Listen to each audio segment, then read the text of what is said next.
Season 1 பார்த்தீங்கன்னா முடிச்சுட்டாங்க. And season 2 வந்து கமிங் சூன் அப்படிங்கிற மாரி போட்டிருக்காங்க. எப்போ வருது அப்படிங்கிறத பத்திலாம் அவங்க எதுவுமே மென்ஷன் பண்ணவே இல்ல. ஆனா ஒண்ணுங்க, இந்த 4 எபிசோட்ல இருக்கிற கன்டென்ட் வந்து ரொம்ப ஹெவிலி லோடடா இருந்தது. அதாவது ஒரு 8லருந்து ஒரு 10 எபிசோட் பார்த்தா எப்படி இருக்குமோ, அந்த அளவுக்கு வந்து இந்த 4 எபிசோட் வந்து பயங்கர பேக்டா போயிட்டு இருந்தது. எல்லாத்துக்குமே ஒரு க்ளோஷர் கொண்டு வரணும் இல்லையா? ஸோ அதனால கூட இருக்கலாம். ஸோ ஃபர்ஸ்ட்டு பார்த்தீங்கன்னா, அந்த ஆஃபீஸ மூடுறது. ஸோ அதுக்கான க்ளோஷர வந்து கொண்டு வந்திருப்பாங்க. அதுலயும் ஒரு சின்னதா ஒரு டச் வச்சிருந்தது நல்லா இருந்தது. ஏன்னா, அந்த ஜமீன்தார் தானே அந்த இடத்த நான் விற்க போறேன். நீங்க கிளம்புங்க அப்படிங்கிற மாரிலாம் பிரச்சனை பண்ணுவாரு. கடைசியில அந்த இடத்த விற்கிறதுக்கு அவருக்கு ஒரு கிளியரன்ஸ் சர்டிஃபிகேட் வேணும் அப்படிங்கிறப்போ, அவரு அவங்க கிட்ட தாசில்தார்ட்ட தான் வந்து நிக்கிறாரு. ஆனா அந்த டைம் பார்த்தீங்கன்னா, நமக்கு இவ்ளோ கெட்டது பண்ணியிருக்காரே இது அப்படின்றதெல்லாம் யோசிக்காம, அவங்க வந்து அத பண்ணி குடுத்துட்டு அங்கருந்து கிளம்புற மாரியும், அண்ட் அடுத்து எனக்கு ரொம்ப புடிச்ச விஷயம் என்னன்னா, அந்த இடத்த வந்து நான் ஒரு ஹோட்டலா மாத்தப் போறேன் அப்படிங்கிற மாரி அவர் பிளான் பண்ணுவாரு. ஸோ இது வந்து சீசன் 2ல ஒருவேளை இது வந்து ஹோட்டலா இவர் கட்டியிருந்தார் அப்படின்னா, சீசன் 2ல அவங்க திரும்ப வந்து ரீவிசிட் பண்றது, அந்த மாதிரியான கான்செப்ட்ஸ்லாம் இருக்கிறப்போ, சீசன் 1ஓட அந்த ஊரு, அந்த இடம் அப்படிலாம் வந்து ஒரு டச் இருக்க மாரி நல்லா இருக்கும் அப்படின்னு நினைக்கிறேன்.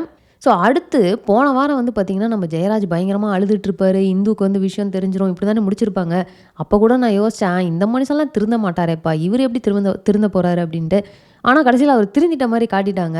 பட் என்ன பண்றது? சீசன் 1 முடிய போகுது அப்படின்னா, யாரோ ஒருத்தர் திருந்தி தானே ஆகணும் அப்படிங்கிற மாரி. சரி, அது ஓரளவுக்கு அக்செப்ட் பண்ணிக்கலாம். பட் அதையும் மீறி அதில எக்கச்சக்க கன்ஃப்யூஷன்ஸுங்க அப்பா! நமக்கு ஆல்ரெடி தெரியும். இதில வந்து ஜெயராஜ் அப்படிங்கிறவரோட இந்த மேட்டர் வந்து முடியல. அவருக்கும் மேல ஒருத்தர் இருக்காரு அப்படிங்கிறதெல்லாம் நம்ம போன வாரமே பார்த்துட்டோம் இல்லையா? ஸோ இப்ப இவரு ஒருத்தர்னால என்ன ஆக போகுது? அந்த ஃபுல் நெட்வொர்க்கே நம்ம பிடிக்கணுமேடா! அப்படிங்கிற மாரி ஒரு கான்செப்ட்ட உள்ள கொண்டு வந்தது ரொம்பவே நல்லா இருந்தது. ஏன்னா அது பார்த்தீங்கன்னா, இந்துவையும் சரி, பாரியும் சரி 2 பேருமே வந்து வேற வேற டைரக்ஷன்ல வந்து தள்ளிடுச்சு. இது வந்து டோட்டலி அன்எக்ஸ்பெக்டட். ஏன்னா நமக்கு எப்படி ஃபீல் ஆச்சுன்னா, எல்லாமே நல்லா சுமூகமா வந்துகிட்டே இருக்குடா. இவங்க 2 பேரும் கல்யாணம் பண்ணிக்க போறாங்க அப்படின்ற ஒரு ஃபீல் தான் குடுத்துச்சு. ஆனா அப்படி பண்ணிட்டா சீசன் 2ல என்ன பண்றது? ஸோ கரெக்ட்டா இந்த இடத்துல வந்து பயங்கரமான கேயாஸ் எல்லாம் வச்சு அவங்க 2 பேரும் கல்யாணம் பண்ணிக்காத மாரி வந்து காட்டியிருந்தது நல்லா இருந்தது.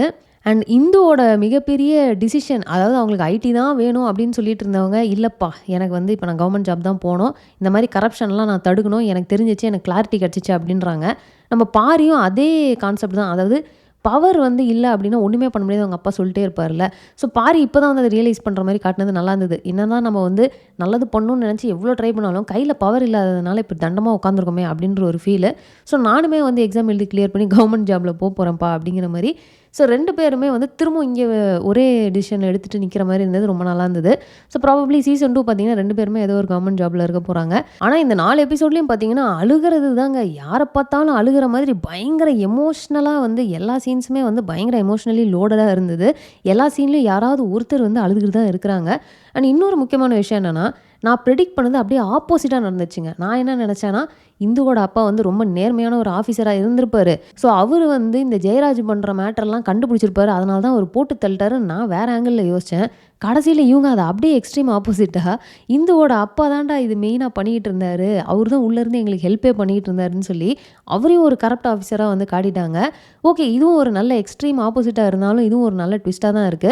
அண்ட் மத்த கேரக்டர்ஸ்க்குலாம் பார்த்தீங்கன்னா, நம்ம பிரகாஷ் வேணியா இருக்கட்டும், ஷர்மியா இருக்கட்டும், இவங்க எல்லாருக்குமே தாசில்தார், டெப்டி தாசில்தார் அப்படின்னு சொல்லிட்டு சன்னி முதற்கொண்டு எல்லாத்துக்குமே வந்து போன வாரத்திலேயே வந்து உங்களுக்கு க்ளோஷர் குடுத்துருப்பாங்க. ஸோ இந்த வாரம் மீதி இருந்தது இந்து, பாரி, ஜெயராஜ் தான். ஸோ இப்போ அவங்களுக்கும் ஒரு க்ளோஷர குடுத்துட்டு சீசன் 1ல வந்து எதுவும் ஓப்பன் எண்டடா விடாம எல்லாத்தையுமே ஒரு க்ளோஷரா கொண்டு வந்து முடிச்சிருக்கிறாங்க. ஸோ இது ஓவரால் இந்த வெப் சீரிஸோட ரிவ்யூ அப்படின்னு பார்த்தீங்கன்னா, இது வந்து ஸ்டார்ட்டிங்கில கண்டிப்பா எனக்கு அட்லீஸ்ட் ஒரு 2, 3 வாரத்துக்காவது வந்து ரொம்ப டல்லா போயிட்டு இருந்த மாரி தான் இருந்துச்சு. பட் அதுக்கப்புறம் நல்லா பிக்கப் பண்ணி சூப்பரா கொண்டு போனாங்க. அண்ட் இந்த ஜெயராஜோட மேட்டர்லாம் வரப்போ நல்லா சஸ்பென்ஸ் அப்படின்னு சொல்லிட்டு பரபரப்பா போயிட்டு இருந்தது. திரும்ப நடுவுல கொஞ்சம் ட்ராப் ஆச்சு. அப்புறம் பிக்கப் ஆச்சு.